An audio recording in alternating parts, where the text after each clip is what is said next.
fiadanana fa izao tontolo izao miovaovatrany atrany maroko ny vavalo mety amono ny fanay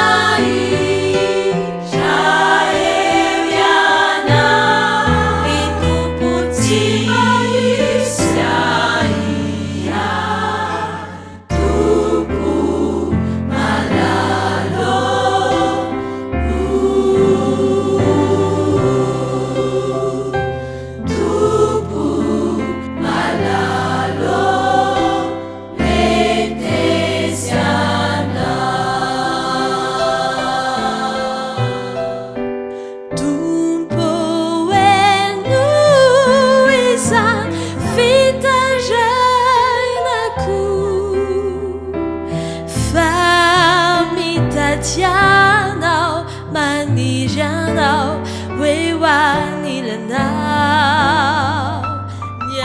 akaikinao ry tompo no mba mamiko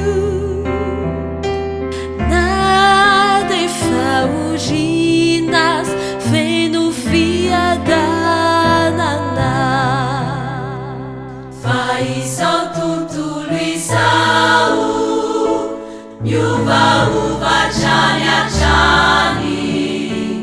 maroko ny vavalo mety amono ny fanay raha eo ianao ny tompo tsy